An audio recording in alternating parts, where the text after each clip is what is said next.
Hola, muy buenas tardes. Mi nombre es Erika y trabajo aquí como enfermera en el Dr. Negrín. Agradecer a los presentes que están aquí ahora o en casa por asistir a esta pequeña formación sobre terapia inhalada.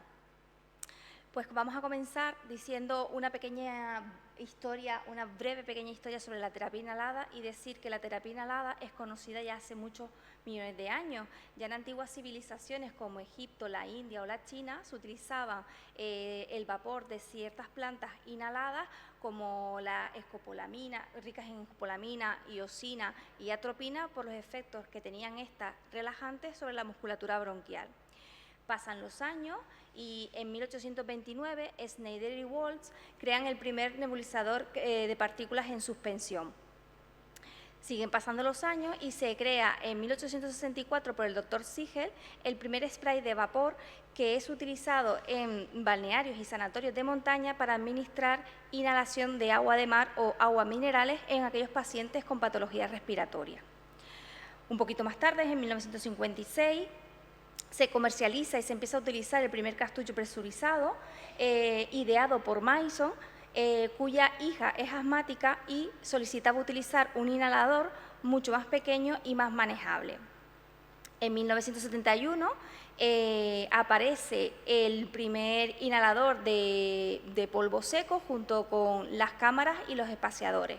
Y a partir de aquí el desarrollo de instrumentos generadores de partículas de aerosoles ha sido constante y siempre con el objetivo de conseguir partículas mucho más pequeñas, estables y que penetren mejor en el árbol bronquial. ¿Pero qué es la terapia inhalada? Pues no es más que un tratamiento que consiste en administrar medicamentos en forma de aerosol. ¿Pero y qué es un aerosol? Pues no es más que una suspensión de pequeñas partículas sólidas o líquidas en un volumen de gas. Pero la pregunta es, ¿cómo administramos este aerosol? Pues lo podemos hacer de dos maneras, pues con aparatos llamados inhaladores o nebulizadores. Los inhaladores son aquellos aparatos que nos van a permitir generar aerosoles de partículas sólidas o líquidas y los nebulizadores son aquellos aparatos que podemos utilizar para generar un aerosol de partículas líquidas mediante la presión de un gas presurizado. La terapia inhalada requiere de una vía de administración, que es la que conocemos como vía inhalada. Esta vía es la elegida para administrar fármacos en patologías respiratorias como puede ser el EPOC y el asma. La particularidad de esta vía es que permite que el fármaco actúe directamente en el órgano diana, en este caso es el pulmón. Con esta vía lo que se va a conseguir es una mayor respuesta terapéutica con una menor cantidad de dosis y con ello menos efectos secundarios. Lo que pasa con esta vía es que requiere que se utilice correctamente y de un adiestramiento por parte de los profesionales sanitarios, puesto que elegir cuál es el mejor dispositivo para cada paciente y adiestrarlo en su uso son factores clave para el éxito de la terapia inhalada y de la adherencia terapéutica. ¿Qué ventajas e inconvenientes puede tener esta terapia inhalada? Pues ya lo hemos dicho en la anterior diapositiva, muchos de ellos, como que llega directamente al órgano diana, como hemos dicho el pulmón, con una menor cantidad de fármaco, el inicio de acción es rápida, con una mayor respuesta terapéutica, con escasos efectos secundarios y que en el mercado hay una gran disponibilidad de fármacos en forma de aerosol. Inconveniente, pues inconsistencia de la dosis, que pueden producir irritación faríngea, como afonía, disfonía, posibles infecciones fúngicas por el uso continuado de corticoides inhalados. Se puede hacer un posible abuso del uso de este tipo de medicación porque pensamos que no hemos hecho correctamente la inhalación cuando sí la hemos hecho. Puede llevar a cabo por parte del paciente incumplimiento terapéutico que puede ser errático, deliberado o inconsciente y que, como hemos dicho, precisa de un adiestramiento por parte de los profesionales sanitarios para asegurarnos que el paciente realiza la técnica correcta. La efectividad de la terapia inhalada está relacionada directamente con la cantidad de fármaco que logre depositarse en el pulmón. Este depósito de fármaco va a depender a su vez de varios factores que lo podemos agrupar en factores dependientes del dispositivo y factores relacionados con el paciente. Dentro de los factores dependientes del dispositivo tenemos lo que es el tamaño de las partículas, el mecanismo dispensador que tiene el dispositivo como tal y las instrucciones de uso para saber utilizarlo. Dentro de los factores relacionados con el paciente tenemos la geometría característica de la vía aérea de cada individuo, el flujo inspiratorio que es capaz de realizar cada paciente y del aclaramiento mucociliar. Llegado hasta aquí la terapia inhalada, vamos a pasar a los dispositivos inhaladores. Para llevar a cabo un adecuado manejo de los dispositivos inhaladores hay que tener en cuenta ciertos factores, que lo podemos agrupar en factores relacionados con el paciente, factores relacionados con el dispositivo inhalador o factores relacionados con el profesional sanitario.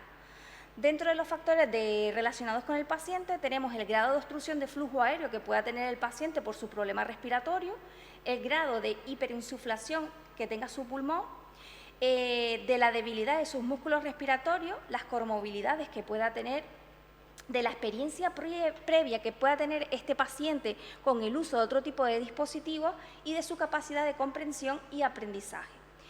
En cuanto a los factores relacionados con el dispositivo inhalador, tenemos el diseño estructural, que sea fácil de usar, con el menor número de pasos para realizar la técnica y que tenga un contador de dosis restante.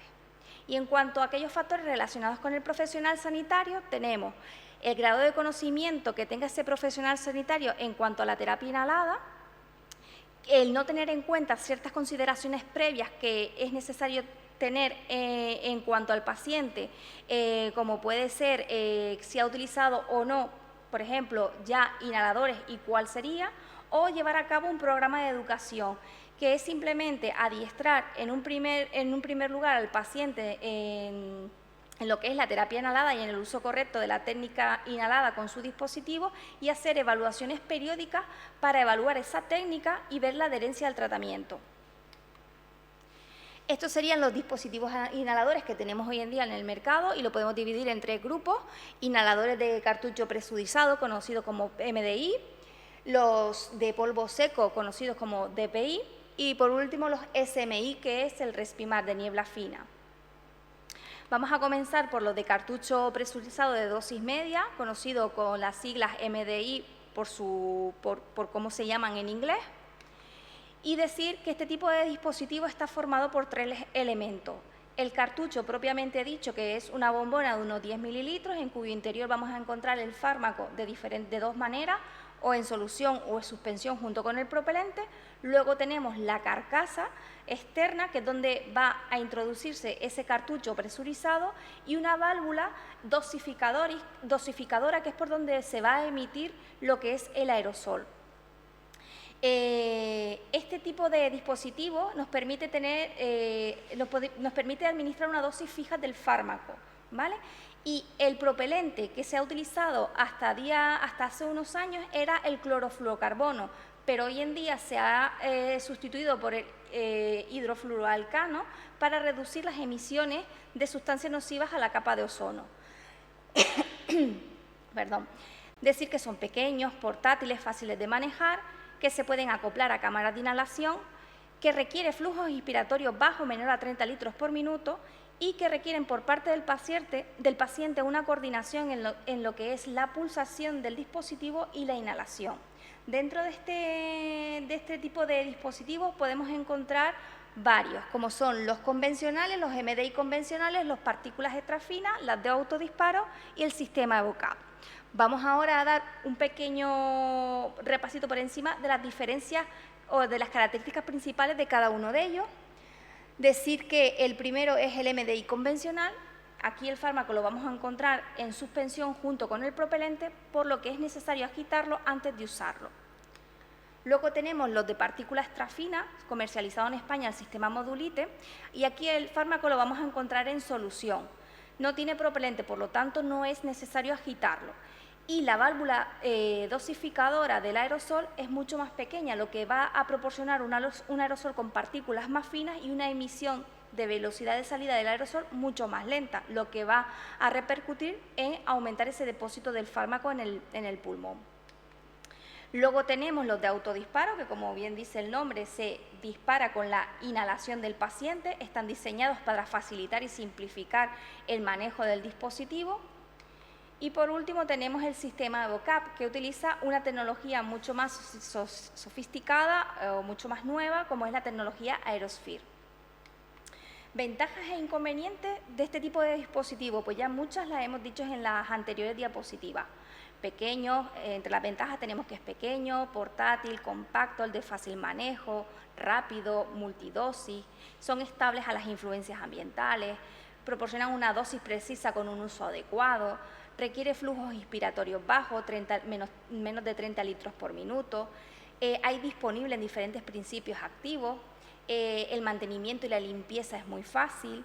En algunos pacientes son los preferidos porque comentan que al percibir la inhalación del aerosol piensan que han hecho bien lo que es la técnica inhalatoria, se puede adaptar a la ventilación mecánica y son de bajo coste. Por otro lado, entre los inconvenientes o las limitaciones tenemos que la maniobra de coordinación entre la pulsación y la inspiración es a veces dificultosa para algunos pacientes. Muchos de ellos requieren propelente, tienen un alto depósito orofaringeo con posibles efectos adversos como la disfonía o la candidiasis, que ya lo hemos dicho anteriormente. Al tener muchos de ellos propelentes requieren de agitación previa. Se puede hacer un posible uso inadecuado si no se dispone de contador de dosis y puede verse influenciado por temperaturas extremas. Y me voy a detener en este punto, que es la técnica inhalatoria de este tipo de dispositivos. ¿Vale? Lo primero que hay que hacer es mantener la espalda bien recta, ¿vale? Sacar el tapón del dispositivo, ¿vale? Agitarlo en aquellos que es necesario agitarlo, que tengan el propelente, y lo que vamos a hacer a continuación es vaciar nuestros pulmones mediante una exhalación. Acto seguido llevamos el dispositivo a la boca a nuestra boca, juntando bien y sellando bien los labios a la boquilla del dispositivo. Comenzamos a inspirar y una vez comenzamos a expirar, apretamos y pulsionamos lo que es el dispositivo inhalador y a la vez seguimos con lo que es la maniobra inhalatoria. Una vez hemos acabado la maniobra inhalatoria, mantenemos la respiración de unos 10 segundos aproximadamente, o lo que logre mantener el paciente, y luego, una vez hecha la apnea postinspiratoria, volvemos a exhalar. Si es necesario repetir la dosis, esperamos unos 30 segundos aproximadamente y volvemos a iniciar desde el principio, exhalando o vaciando el aire de nuestros pulmones, acercando el dispositivo a la boca del paciente, comenzamos la inhalación, apretamos el dispositivo, continuamos con la inhalación, terminamos, realizamos la apnea postinspiratoria y una vez acabada soltamos el aire, tapamos el dispositivo y nos enjuagamos la boca. Los errores más frecuentes con el uso de este tipo de dispositivo. El que más porcentaje se lleva es la no coordinación entre la inspiración y la pulsación. El que no se agite el dispositivo en aquellos en los que sea necesario. No vaciar bien nuestros pulmones antes de realizar la inspiración. Inspirar demasiado rápido. Pulsar antes de comenzar a inspirar. Detener la inspiración antes de que se pulse el dispositivo. Detener la inspiración cuando notamos que el fármaco entra en la boca. No cerrar la carcasa una vez acabada la técnica inhalatoria o de administrarse la dosis del fármaco. Hacer varias pulsaciones en una misma respiración. No esperar esos 30 segundos más o menos entre la administración de una dosis y la otra. Y no comprobar la existencia de objetos en la boquilla previa a su uso. Y por último, tendríamos el no enjuagarse la boca. Mantenimiento y limpieza. Lo que hay que tener en cuenta es que si es la primera vez que se va a utilizar este tipo de dispositivo o hace mucho tiempo que no se utiliza, hay que cebarlo. ¿Qué significa eso? Es que hay que agitarlo, en el caso de que sea necesario agitarlo, y hacer 3 pulsaciones al aire. Hay que conservar este tipo de dispositivos en un lugar protegido de la luz solar. No poner aceites ni lubricantes en la válvula de salida. No perforar el cartucho metálico, no arrojarlo al fuego y no exponerlo a temperaturas muy extremas, ni congelarlo, ni ponerlo a temperaturas superiores a 50 grados. No es muy fiable pensar que hay medicamento dentro del cartucho presurizado si vemos que flota al sumergirlo en el agua o que oímos cuando lo agitamos como que se mueve algo dentro del cartucho presurizado. No son técnicas muy fiables verificar de que todavía tenemos fármaco en lo que es en el cartucho presurizado. Para eso están los contadores de dosis restantes. Y la limpieza y el mantenimiento sería una vez por semana. ¿Y cómo lo vamos a hacer? Extraemos el cartucho y quitamos la cubierta de la boquilla, lavamos la carcasa con agua templada y jabón, la enjuagamos muy bien con agua y la dejamos secar en un lugar seco y cálido. No podemos sumergir el cartucho metálico en el agua. En algunos inhaladores, sobre todo los de autodisparo, no precisan sino de un paño húmedo, y en el sistema Modulite, que son el de las partículas extrafinas, solamente se limpian con un paño seco. Para intentar dar solución a esos problemas que tenían o que tienen determinados pacientes en la coordinación entre la pulsación y la inhalación en este tipo de dispositivos, y cuando hay bajos flujos inspiratorios aparecen o están las cámaras y los espaciadores. Las cámaras inhaladoras y los espaciadores lo único que hacen es separar el dispositivo inhalador de la boca del paciente, ¿vale? El tamaño de las cámaras de inhalación y los espaciadores son diferentes. Las cámaras inhaladoras son mucho más grandes. La diferencia también es que la cámara inhaladora posee válvulas. Válvulas puede ser una o dos unidireccionales. ¿Esto qué va a hacer? Impedir que las partículas que han sido inhaladas por el paciente vuelvan al interior de la cámara tras la exhalación del paciente.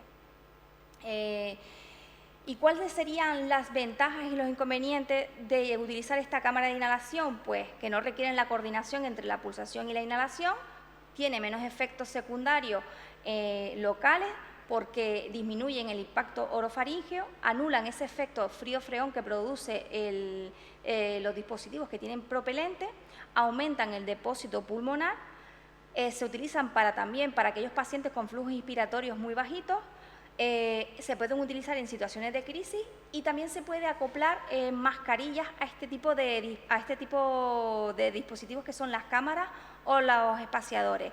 Este uso de mascarilla en este tipo de dispositivos va a facilitar que pueda ser usado por aquellos pacientes que colaboren muy poco, como son pacientes mayores con demencia o niños, o también aquellos pacientes que no puedan realizar la técnica de inhalación o la maniobra de inhalación por la boca, como pueden ser pacientes con parálisis facial.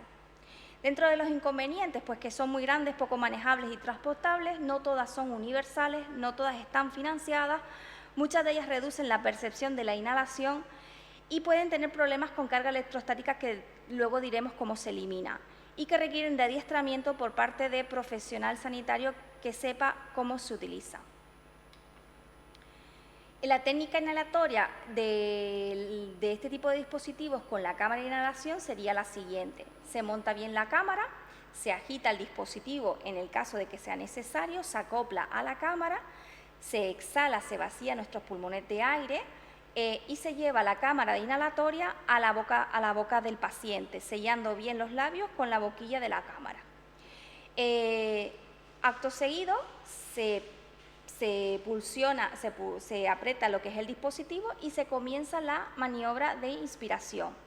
En el caso de que el paciente tenga flujos inspiratorios muy bajos, se pueden hacer dos o tres respiraciones dentro de la cámara, puesto que al tener una válvula unidireccional, como dijimos antes, impide que las partículas que han sido inhaladas regresen a lo que es la cámara. Una vez hayamos acabado la maniobra inhalatoria, retiramos la cámara y hacemos una apnea post-inspiratoria de unos 10 segundos o todo lo que pueda el paciente. Y una vez que hemos acabado esa apnea, vaciamos otra vez nuestros pulmones y retiramos y desmontamos lo que es la cámara del dispositivo y nos enjuagamos la boca. Errores más frecuentes con el uso de la cámara de inhalación, pues que la montemos mal sería un error. Que haya presencia de carga electrostática, pues disminuye la dosis que proporciona mediante el aerosol. Que haya un excesivo retraso entre la pulsación y la inhalación. Que la inhalación sea excesivamente rápida. Que se pulse varias veces el dispositivo inhalador para solamente una inhalación. Que no nos aseguremos que el dispositivo es compatible con la cámara de inhalación y no realizar un mantenimiento y una limpieza adecuada. y también sería uno de los errores utilizarla sin tener un adiestramiento previo. En cuanto al mantenimiento y la limpieza, pues reemplazarla si hay fisuras o cada 6 meses. Hay que lavarlas una vez por semana. ¿Cómo lo haríamos? Desmontábamos la cámara de inhalación en todas sus piezas, se lava con agua templada y detergente suave y se enjuaga y se deja secar sin frotar, puesto que si se frota se podría aumentar la carga electrostática atrayendo aquellas partículas del aerosol a las paredes de la misma y reduciendo así su aporte intrapulmonar. Llegados aquí pasamos a los dispositivos de polvo seco, conocido con las siglas DPI en inglés. Las características de los dispositivos de polvo seco es que son dispositivos que generan un aerosol de polvo. Son inhaladores pasivos, eso quiere decir que se activan con la inhalación del paciente. En este tipo de dispositivos el fármaco lo podemos encontrar pues, en el interior de una cápsula o en un reservorio dentro del dispositivo. No requieren propelente, son dispositivos pequeños, manejables, que proporcionan también un mayor depósito pulmonar con respecto a los MDI que vimos anteriormente. Los flujos inspiratorios que se requieren para este tipo de dispositivos son mucho mayores que los anteriores, mayor a 30 litros por minuto. Y aquí podemos encontrar dos tipos, los de polvo seco monodosis o los multidosis. Ventajas e inconvenientes de este tipo de dispositivos, que la eficacia clínica es igual o superior a los anteriores que hemos nombrado, a los MDI convencionales, son pequeños, de fácil manejo, discretos, no es necesario la coordinación entre la pulsación y la inhalación como los anteriores que hemos visto, no utilizan gases propelentes, tienen indicadores de dosis restante, la dosis que se libera es uniforme y pueden utilizarse en pacientes laringotomizados y traqueostomizados. Entre los inconvenientes tenemos que precisan de una inspiración profunda, por eso se requieren flujos inspiratorios altos, entre 30 y 60 litros por minuto, ocasionan un mayor impacto orofaringio, en algunos casos si se sopla dentro del dispositivo se pierde la dosis, en espacios con humedad el fármaco puede apelmazarse y ser ineficaz, por eso es necesario conservarlos en un lugar seco, son más caros que los MDI, que los que vimos anteriormente, no se pueden utilizar en pacientes con ventilación mecánica y no pueden utilizarse en situaciones de crisis asmática grave ni en niños menores de 5 o 6 años. Como hemos dicho, tenemos los monodosis y los multidosis. En los monodosis, el fármaco lo vamos a encontrar en el interior de una cápsula de gelatina dura que vamos a introducir manualmente dentro de la base del dispositivo, que a posterior vamos a presionar para liberar o para dejar libre la dosis del fármaco que vamos a inhalar a posterior. En este tipo de dispositivos la maniobra inspiratoria debe ser profunda y fuerte para asegurarnos de una correcta administración del fármaco. En aquellos pacientes en los que se crea que no se ha hecho bien la maniobra inhalatoria, se puede realizar 2 veces esa maniobra. Por eso decimos que en la técnica en sí hay que vaciar primero bien nuestros pulmones, hacer una exhalación, vaciar nuestros pulmones de aire para poder hacer esa inhalación profunda y enérgica. En los dispositivos de polvo seco vamos a encontrar el medicamento o en un reservorio junto con un sistema de dosificación que permite liberar la dosis que es necesaria en ese momento o en alveolos precargados que al activarse el dispositivo lo que hace es liberar el fármaco o dejarlo perforado para que pueda ser inhalado. Siempre se debe activar este tipo de dispositivos antes de utilizarse para que se pueda administrar la dosis y disponen todos de contador de dosis restante. En cuanto a la técnica entre el monodosis y el multidosis prácticamente es la misma, lo único que se va a diferenciar una de otra es si es monodosis hay que introducir manualmente pues la cápsula de gelatina dura, ¿vale? Y en cuanto a los multidosis hay que cargar primeramente el dispositivo, pero la técnica en sí es la misma. Sería exhalar, o sea, vaciar bien nuestros pulmones de aire, llevar la boquilla del dispositivo a nuestra boca, sellarla bien con nuestros labios y realizar una maniobra inhalatoria fuerte y profunda, ¿vale? Si vemos en el caso de los monodosis que todavía creemos que falta dosis por inhalar, podemos volver a hacer otra vez la maniobra inhalatoria. Una vez hemos acabado esa maniobra inhalatoria, hacemos una apnea postinspiratoria de unos 10 segundos o lo que pueda el paciente, luego se retira el dispositivo de la boca, se enjuaga y se tapa el dispositivo para que quede preparado para la próxima vez. Si es necesario administrar otra dosis del fármaco, se ha de esperar aproximadamente unos 30 segundos o al menos 30 segundos en lo que vas a administrar la próxima dosis. Y por último, nos enjuagamos la boca. Errores más frecuentes con el uso de este tipo de dispositivos, pues no inhalar enérgicamente para poder disgregar el fármaco de la lactosa, que es el conglomerado que se forma al principio.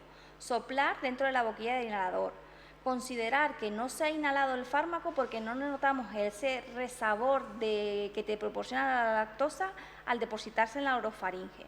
No cerrar la tapa del inhalador y colocarlo inapropiadamente.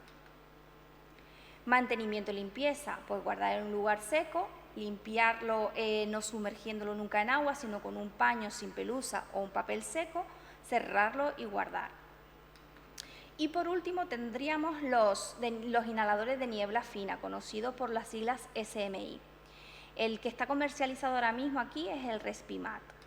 El Respimat es un inhalador multidosis que no tiene propelente, y que proporciona un aerosol de niebla fina de una baja velocidad de emisión del aerosol y con una elevada fracción de partículas. Es independiente del flujo inspiratorio de cada paciente, proporciona un impacto orofaringeo menor con respecto a los dos anteriores que hemos visto y un mayor depósito pulmonar, y también se puede utilizar con cámaras de inhalación.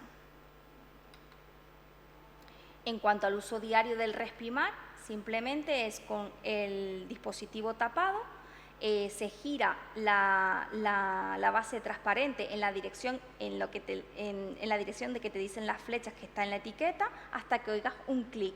Ese clic te va a indicar que el dispositivo ya está preparado para realizar la técnica inhalatoria. Se abre la tapa y se lleva la boquilla del dispositivo a la boca del paciente, sellando bien los labios a la boquilla del dispositivo. Se comienza a realizar una expiración lenta y pulsamos el botón que está colocado en la parte superior para que libere ese aerosol y seguimos inhalando. Cuando hayamos terminado de la maniobra inhalatoria, realizamos una apnea postinspiratoria como las anteriores de unos 10 segundos o lo que pueda el paciente, y una vez realizada esa apnea postinspiratoria se retira el dispositivo y se enjuaga la boca. En el caso de que sea necesario volver a realizar otra administración de dosis del fármaco, se volvería a empezar desde el principio. Antiguamente, o hasta hace unos años, cada vez que se acababa este tipo de dispositivos se tiraba al completo, pero hoy en día ya solo se reponen lo que son los cartuchos, pero solamente se reponen hasta 6 cartuchos, ¿vale? Sobre todo para ayudar con el tema del medio ambiente. Cuando se finaliza el último cartucho, este va a liberar de forma automática la base transparente. Es de fácil manejo y tiene contador de dosis restante. Y nada, muchas gracias. Si tienen alguna pregunta.